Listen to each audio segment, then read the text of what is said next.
Welcome to the Motoring Podcast, your weekly discussion of motoring news. This is episode 627 on Tuesday, the 15th of April, 2025.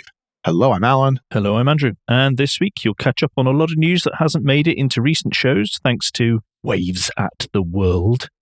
In new car news, you get a little pick-me-up. And in points of interest, you can be both sad and happy in Sweden. And we jump straight into new news. There is no follow-up this week, you'll be pleased to hear. Unfortunately, it's not good news we are starting with. LOTUS is to axe up to 270 UK jobs amid, in quoting, volatile market conditions. That is the title of the Autocar article that is linked in the show notes. Unfortunately, they've cut another just under 300 jobs after they cut 200 jobs back in November. And then they did the same again in 2023. Really not going well in LOTUS land, unfortunately. They kind of bet wrong, didn't they? Vehicle-wise, yes. Vehicle-wise, Lotus kind of bet wrong, and they're building the cars in the wrong places, and that thanks to America, gosh, that sounds like Jeremy Clarkson there, then it's just hard to sell stuff. Maybe, to be honest, the way they went with the SUVs was too big and too heavy and too big a leap. I think there's lots of companies that have found the decision to charge headlong at EVs has not paid off because the market was not there or has not been there for a variety of reasons. Some of it's consumer reluctance and some of it is money. Yeah, I think that's fair. And this is yet really for the governments to have woken up to. They say encouraging things, but I don't believe they've really woken up to this. Yeah, I mean, I think that the market for these cars obviously is generally outside the UK, and that the US makes up quite a lot of the market for Lotus. Having things built in China is not really very helpful. No. Aston Martin, though, has sold a chunk of its stake in its Formula One team. Lawrence Stroll, its chairman, is using that as a certain amount of funding internally. So rather than going out and borrowing money from others or similar, then they're raising equity by selling a chunk of the Formula One team stake. So far, Lawrence Stroll has invested around $776 million. That's gonna swap around, and that's another $68 million going in by purchasing 75 million shares out of that stake. Should take him up to about 35% now. I find it quite difficult in my mind now to work out what's Aston Martin and what's Lawrence Stroll's. I just don't. But I guess that Aston Martin is partly funded by the Saudis, am I right? Well, it's whatever that U-Tree consortium is. That there is the Saudis as well. U-Tree consortium is Stroll's. Yeah, and he's got the biggest share. But then there's other bit. He's got the biggest share. Yeah, and then there is bigger now. Yeah, you're right. There is the Saudi sovereign wealth fund thing, and then there's something else as well, which I can't remember. It's so complicated. I can't either. It is this whole thing about. So it's they're selling one bit to somebody else. It's tricky. It seems to be working for them. Yep. It seems to have been. I'm going to say it seems to be popular on the stock market, but then all sorts of weird stuff's popular on the stock market, so I don't really think that that's much of a measure of anything anymore. No, the real trick is selling the cars, isn't it? But there are, I mean, just as we said, with the Lotus thing, there's a ton of external factors which are inhibiting that across not just the UK, but the globe. Well, again, 30% of Aston Martin's share traditionally went to the United States.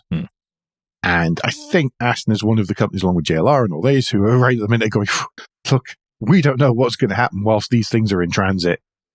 We've got a hold on it right at the minute. Yeah, there's a bunch of companies that have either stopped them on the docks or have said we're not sending any more. No, not until everybody knows what's happening. Anyway, Stellantis. Yeah, talking of stopping things, but this time for unknown reasons, Stellantis has halted LEAPMOTOR production in Poland. They were making the T03, which is their small city car, which makes Alan very scared if he looks at the face of it. It's a little creepy one. It's fine and everything, and I shouldn't be bothered, but it just creeps me out. I don't know why. It's not aesthetically pleasing, the front. Something else could have been done, but it's a small little city boxy car. that is electric only because Stellantis are joint. Well, I think they've got over 50% of the ownership of Leapmotor. And they brought production to Poland. They were going to also build another of the Leapmotor vehicles there, but that the B10, the B10, sorry, or the B10. I don't know if it's meant to be B10. I think, as normal people would say it as the B10. I think that was going to be built in Poland, but then they canned that, and they've said that it's going to be built in Spain. No reasons have been given why they've stopped. There's been a lot of discussion and summation. I don't think coming to the right conclusion, because a lot of people are saying, well, it's obvious, isn't it? The Chinese government are fighting back against the EU tariffs. And you go, well, no, building in Europe gets around the tariffs. Yeah. That fixes that problem. Yeah, that I don't really feel that one makes sense. No, I don't believe that's the case. There is the Stellantis spokesperson, unnamed, has said, "Oh, it will build again in Europe. They've just got to work out how they're going to do it." But I don't know whether this is a problem with Poland or whether this is a problem with Europe, and there are other things behind the scenes that we don't know. Mm-hmm. Yeah, I think that's fair. That mean that they're not to be brought out until they announce where it is going to be built. We don't know, or if they decide to cancel the B10 in Spain. Mm-hmm. Mm-hmm. Be curious to know if you can go and buy or order one of these, or if there's already a stock of them. Should we move you to France? Well, Luca De Meo, CEO of Renault, has been CEO of the electric vehicle subsidiary Ampere. And software. Yes, since 2023, whenever it was first founded. They've now announced, or they announced at the end of March, that Joseph Maria Requesens will become the new CEO of Ampere. Joseph Maria is someone that De Meo knew before from his time at SEAT, because they were both there as well, and then both moved to Renault. There seem to be some changes going on at Renault, whether that's people preparing for retirement or just trying to lessen what's on their plate is a different matter. He was also the chief operations officer at Ampere as well, so he's moved maybe moved up a floor in the building. Yeah, I'd say so. Or swap secretaries or something, but it is France, so that kind of thing happens. One thing I will say is if you click through to this Electrive article, links, as always, to all the stories in our show notes, then they are quite the worst mugshot photos I have ever seen. And they're the official ones from Renault. There we go. Okay, I'm going to take us to the US, and Lucid Motors has won the bankruptcy auction for Nikola's Arizona factory and other assets. Now, if you remember, Nikola going to be was it EV or hydrogen? I can't remember which one it was, but it was both. Oh, that's actually a really good point. It was both, but Lucid has only acquired the EV stuff, none of the hydrogen trucks.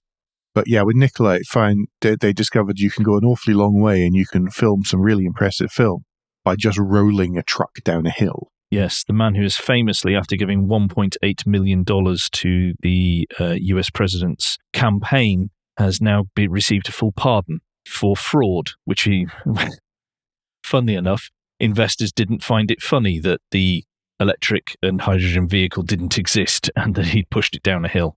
Yes. But they've committed around about $30 million in cash and non-cash considerations.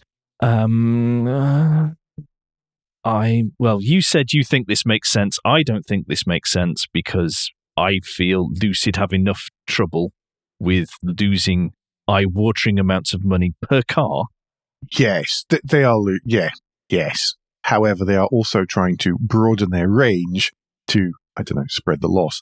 Because that's not gone badly for any EV companies we've covered in the last couple of years. No. Okay. Fair enough. But it is nearby. It does give them more warehousing. It does give them more kit, I suppose. And also access to about 300. They're going to make offers to around 300 former Nikola employees. And those will be salaried and hourly employees across manufacturing, engineering, software assembly, vehicle testing, and warehouse support. So they are expanding their capabilities so they can do more stuff themselves and not pay to others. Who was it that just fired something like 300 employees because it was going to save them several billion a year? I'm going to say Lotus as a joke, but But there was somebody we covered. Mate, I could list many companies. Yeah, there was somebody recently that it was like 200 or 300, and the expectation, it was maybe not billions, but it was high hundreds of millions of savings per year because of just salaries and benefits. That's an awful lot they've taken on, not just the equipment. That's an awful lot of commitment, should we say. It is, yes. Well, good luck to them, because by all accounts, they make very good cars. I don't believe in any of these EV startups anymore. No, there's been a lot of snake oil. And again, see the first and the second articles that we discussed. There are issues bigger than whether they can or cannot make a vehicle that are impacting everyone and making it so hard. Absolutely. Yeah, I can't argue with that at all. I think that, the world is conspiring to make everything hard right at the minute. Yes. And I think EV startups where you're already a little bit on the shaky side doesn't help. No. Anyway, do you want to go and take us to Brighton for some more positive news? Yes, I want to go there for the positive news and for the UK's biggest on-street charging project. Brighton Hove is going to receive more than 6,000 public charge points as it embarks on the UK's largest on-street charging project, says EV Powered. This project is going to cost about £130 million, and that has mostly come from the government's Local Electric Vehicle Infrastructure Fund. And its whole aim is to help local authorities meet the rising demand for on-street charging. This is all being done in collaboration with a company called char.gy, who should be shot for having rotten and impossible to pronounce names. They are a renewable-based on-street charging supplier. They currently have 3,600 charge points across the UK. So this is going to treble, almost, the number of charge points they have. The idea of this is that the infrastructure takes advantage of electricity when it's at its cheapest. Daytime peak costs are going to be about 59 pence per kilowatt hour, and off-peak overnight hours it's going to be about 39 pence per kilowatt hour, which is pretty competitive. It's pretty good for public charging anyway, but of course they're not going to be high-power chargers, are they? No. That's what they're trying to do, rolling them out. This article doesn't give a date for all of these to be in place. No, I was trying to find that. I imagine it's not going to be instant. Because 2035 is mentioned by John Lewis, who is char.gco.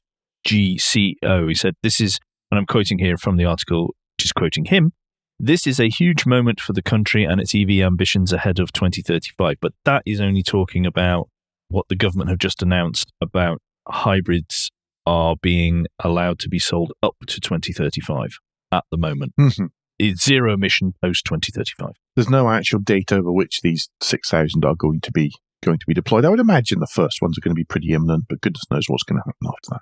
Yeah, and it's good to see the poor South, who are so bereft of EV chargers, once again getting all this funding. Hello, councils of the North and the Midlands, please wake up. Yes. Yeah, quite. Oh, another one of your favourites, Andrew. Yes. Well, legal and autonomous vehicles wrapped up into one. And in America, GM and Cruise LLC have been sued by investors for misrepresenting their autonomous vehicle advancements. This is really interesting. Okay. I've been waiting for something like this to have happened for quite a while. I wasn't expecting it to happen to Cruise, I have to say. There are other companies I was expecting it to happen to first. But the people who are making the claim against GM are supposed to have invested between February 2021 and November 2023 on the basis of believing, and I'm quoting here from the GM Authority article, the GM's claims about Cruise. These included the automaker's assertions about Cruise's autonomous vehicles and the importance of the subsidiary into GM's financial future. To give you an idea of what we're talking about, they claimed that the robo-taxis would be a growth worth about $30 billion to the company, and that the yearly profits just on the autonomous vehicle side of things would be 50 billion a year by 2030. Mm-hmm. That's going to be tricky, as Cruise doesn't exist anymore as an autonomous vehicle thing. It is. I mean, there's lots of stuff like the Cruise co-founder Kyle Vogt stated in March 2022 that from a technical standpoint, there's basically zero incremental work to get to revenue. Wow. He did, however, recently blast GM as a bunch of dummies. I think they might have fallen out a little bit. Yeah, well, we all know he misrepresented information and he projected stuff that was not the case. And we have to remember he was in charge when the Cruise vehicle ran over a pedestrian, and he was in charge of how that was handled, i.e. dreadfully. Yes. The lawsuit mostly claims that GM's claims about its robotaxis being fully autonomous were false, and obviously points to the pedestrian dragging incident, the fact that they were erratic, their inability to consistently recognize pedestrians or children or large holes in the road, which you'd think would be key skills for an autonomous vehicle. They're not the only ones who struggle with that, though. They're either stalled or failed frequently, requiring physical retrieval by humans. There was then some debate about what driverless actually means, fully driverless, as a phrase actually means, and that's been dismissed by the court. However, the court agreed with the plaintiffs that statements about level 4 AVs were misleading given the definition of that level autonomy, and allowed that part of the lawsuit and several others to proceed. This one's going to rumble on quite a bit longer, and I think that it's going to be a very important lawsuit. The industry must be absolutely panicking. Yeah. Cruise are an easy target, you see, for this one, given that they've basically, the GM has had to pretty much pull the plug on it and go, no more, it's just not working.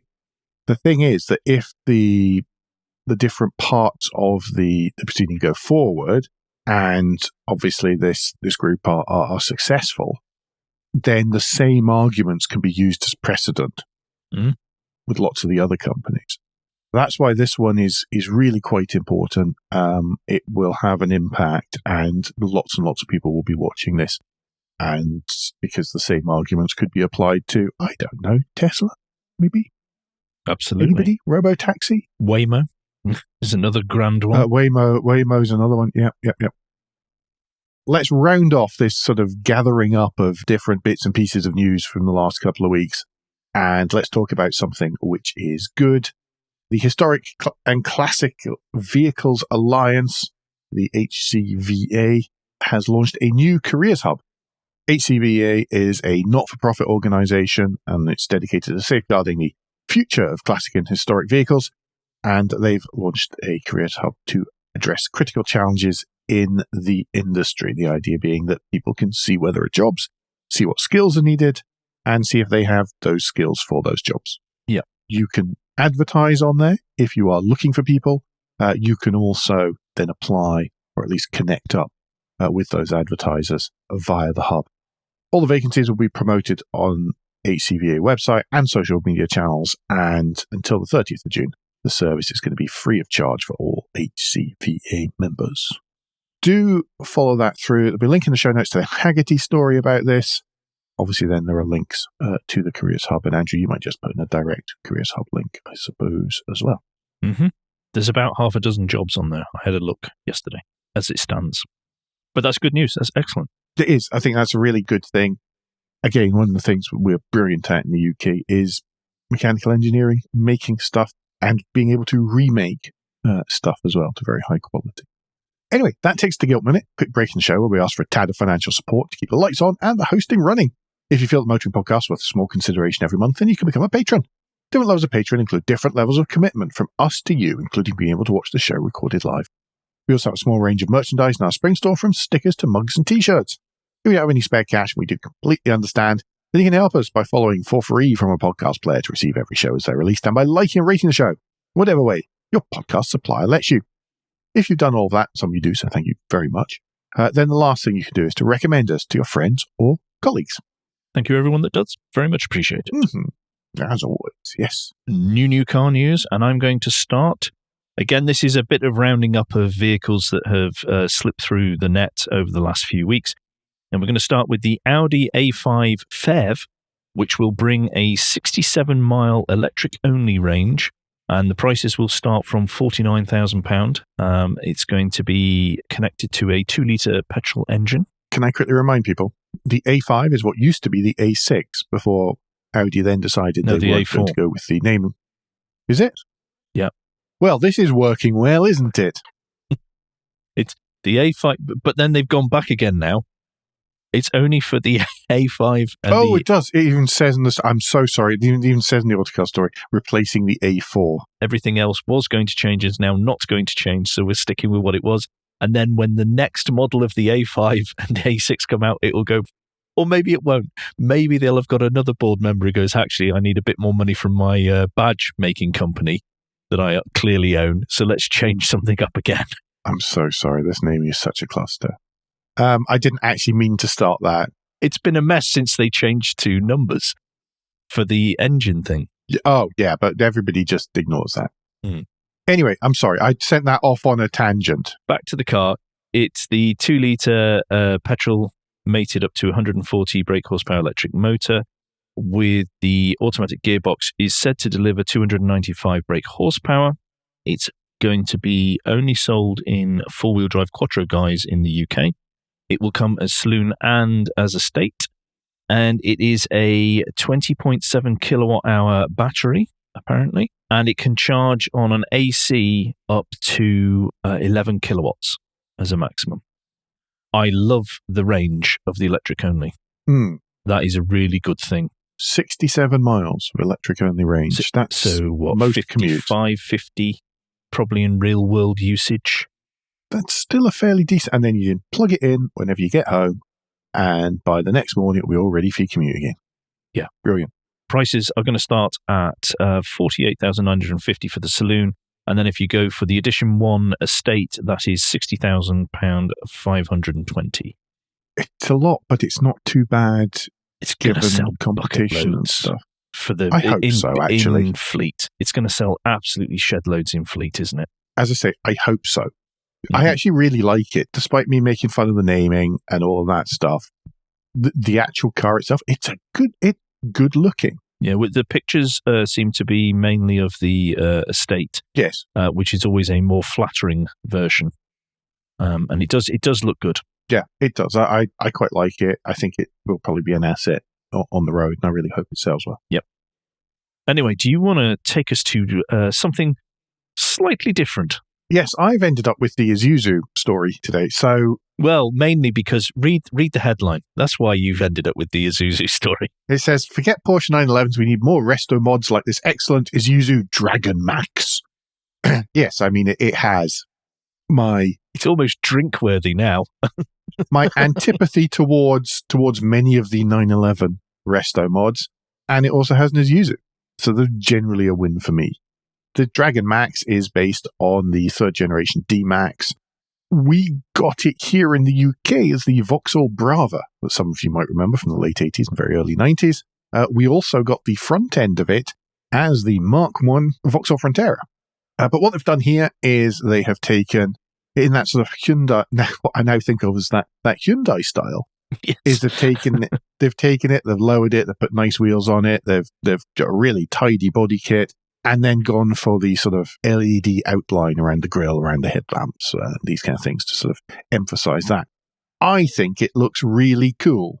Yes, 100%. When this concept is not an EV, it was shown purely for the Bangkok International Motor Show. It's got a 2.2 litre turbo diesel for starters. Well, 217 horsepower in that and 406 pound-foot of torque is not bad for an 8-speed auto. That is more powerful than the current D-Max. But stuff is mostly either modernized, so things like the wing mirrors and the grille and stuff, or it's just been tidied. Mm. Yeah, and interior has been jazzed up as well and modernized there too, with a TFT screen for the gauges and all that stuff. I think it's very cool. I like it a lot. Absolutely, 100%. I like this one muchly. And it also reminds you that, not all pickups need to be 6 foot off the ground. Yeah, well, yes. I mean, this one is a two-wheel drive, and here in the UK, we do think of pickups as being off-road vehicles, so they're practically always four-wheel drive. Well, talking of four-wheel drives, we are bringing, as we round out new car news, we're bringing you an extra list of the week for you to peruse. And it is that time of the year again where Jeep bring out their concepts for the Moab Easter Safari. And I think they've done a cracking job this year with is it 7 they've got this time? I think it's 7. Something like that. 7 vehicles. I like all of them. I like some much more than others, but I like them all. I think they look fabulous. I will thank you very much. I will take the Jeep Convoy. That's no problem. I'll just take that one. But there is a bunch of different ones here that have been spec'd from just a normal two-door small. Well, the Rewind concept is a two-door Wrangler. Yeah, a two-door Wrangler that's a bit more in the sort of Barbie / 1990 Suzuki Vitara style. Yes, that you will not lose it in the car park from a colour point of view. It has graphics, that kind of slashy writing, and also seat fabrics that look like somebody has puked up a flower bed on it. It's cool. I kind of like it, to be honest. It's unashamed in what it is, that's for sure. Well, which one are you going to take, Alan? Because I've already told which one I'm taking. I would have the J6 Honcho, which is basically a single cab pickup truck that Jeep show just about every year and then refuse to actually build, which would solve the problem of the Gladiator being 4 million feet long. But it's cool. It's white. It's got cool blue graphics. It's got a lift, so 17-inch wheels with 37-inch BFGs. I like it. I would have. I do like the Wranglers. Car Scoop, yeah. Do click the Car Scoop link in the show notes, because not only are there a bunch of pictures for each of the concepts, there are videos as well where there is more discussion on them. Just great. I'm just going to say the two-door Wrangler that I had not long before COVID is one of my favourite pressers I've ever had. Because it was a 2.5 petrol, I think I had, and it could fairly shift, and it could fairly shift until you got to a corner and then remembered what you were driving.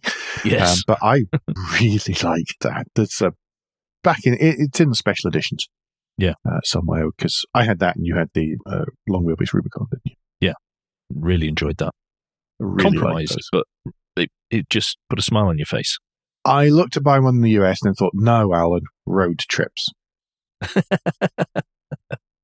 Okay, I think that rounds out new car news. It does, although it did blur the edges quite a bit. Lunchtime read this week, though, is 50 years of Mercedes-Benz 450 SEL 6.9. I think many of us will think of it as that cool classic Mercedes driven by Jean Renault in Ronin. But yeah, it was the absolute top of the tree Mercedes-Benz limousine stroke drag racer at the time. I mean, there's almost 7-litre engine there. But the rest of the W116 that it was installed in, with its range of V8, is one heck of a car as well. So it really interesting story there, talking about the 116 generally, and just how cool it is. Yep, pictures. The interior picture with the cloth seats. Cloth seats so much better than leather. Yep. But Andrew, list of the week falls to you. Yeah, the official list of the week is from Autocar, and it is titled The Interesting, Wild and Often Obscure Treasures of the Saab Museum. Well, this made me sad and happy at the same time. Sad because it reminded me that Saab is no more. Once again, thank you for that. But happy because the story of how the Saab Museum came about is actually a little bit interesting, and I didn't realise. I didn't know either. In September 2011, the Swedish Enforcement Authority had seized the entire collection, and they had stated that they were going to sell off each of the cars one by one to pay back Saab's creditors. But Trollhättan, which is Saab's hometown, the defence company Saab AB and the Wallenberg Memorial Trust got together and, according to this article, invested millions of dollars to keep the cars under one roof and save the museum. That is brilliant. So for that alone, I need to go to Sweden and visit this, because that is a wonderful thing they have done by doing that. But there are 23 slides here, Alan. Which of the problem is that so many here that I go, that's really interesting. I like that. There's so many, and they're so varied and so different. But I've pimped for number 15. Hang on, let me catch up. Which is just the straight-up Saab 9000 Aero from 1996. That looks good. Red, 3-spoke wheels, one of their fastest at the time ever, 4-cylinder turbocharged engine, 225 brake horsepower, and lots of model-specific stuff because Saab. Yes. It really was the top of the tree in these kind of things. I don't know that I would have chosen it in red, personally, but I've always liked those and thought they were particularly cool. What about you? There's plenty there for others to choose from. So do you have any? This is really hard, but I've actually plumped for the original Sonnet from 1956. That's slide 3. Oh, okay. I just think it's a really attractive looking car, although some of the design features are a little bit odd. But the wheels, without being massive, look massive in this thing. I think that's just because the car is tiny. You've ever seen a Sonnet 2? A Sonnet 2 is a surprisingly small car. But yeah, they only made 6 of them. So super rare as well. Yeah, that's great. There is a ton here that you could look through and you didn't realise. Or you'd forgotten that they existed, or some really special cars in there. So they're definitely a list worth a flip through. Yep. Right, well, that leaves you to round out the show with the and finally, Alan. It does. The and finally this week is, it wasn't quite long enough to be a lunchtime read, and there's only 3 items in it, so it wasn't really a list of the week. We didn't know what else to do with it because it's really interesting. It's an article from Motor Trend, and it's called Runway Rides and Spy Plane Patrol When Cars Help Airplanes. And it's really cool. It talks about the U-2 chase cars, so the U-2 spy planes that the US introduced in 1955, believe it or not, and that are still operating today. And the fact that basically they're almost gliders, which means that they're almost impossible to see out of whenever you're landing. To get them in the middle of a runway and going straight, then they have chase cars that go out after them and in radio contact with the U-2, which is pretty cool. And they've run through a whole load of different cars. So there's a whole bit, some pieces on that. There's all about the US Environmental Protection Agency, who wanted to measure the pollution coming out of aeroplanes. So they needed a vehicle that was incredibly stable and incredibly sensible, and preferably American, given they're a government department. They ended up chasing down runways in Plymouth Superbirds, the ones with the big wing and the aero nose. And not just that, but tuned ones. So there's another bit there. And the last bit goes back to our list of the week and talking about Saabs and these Saab runway friction test vehicles, which you could see all around the world, which were actually built by a spin-off of original Saab based on Saab cars. 3 really cool things there. As I say, it's not quite a list of the week. It's not quite a lunchtime read. It's somewhere in between, but do follow the link in the show notes through to the Motor Trend article because it's really cracking. It had to go somewhere. Yes. That's where it went. did. I think that's us. Anything we decided when we're recording next week? No, I still haven't worked that out. We shall try to be a little more in advance rather than just like an hour and a half beforehand about when we're recording next Tuesday. It's liable to variation because life and availability and things right at the moment. But don't forget, between now and next week, you can give us any feedback and share your thoughts with the show at motoringpodcast.com on Blue Sky, at Motoring Podcast on Instagram and Facebook, and on the contact page of www.motoringpodcast.com, the hub of all our activities. Remember, you can support us financially via Patreon. Please leave a review and rating on Apple Podcasts, YouTube, or however your podcast app lets you do such a thing. Andrew, what's the best way to get in touch with you? Best way to get in touch with me is if you search for Crack Windscreen on Blue Sky, or under my full name on LinkedIn, if that is your preferred platform.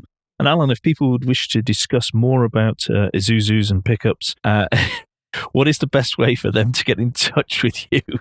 Subject on which I can be fantastically dull. Best these days is always Blue Sky, where I'm at AJPBradley, that's BRADLEY.bsky.social. We will be back very soon, but until then, I've been Alan Bradley. I've been Andrew Clues. And safe motoring.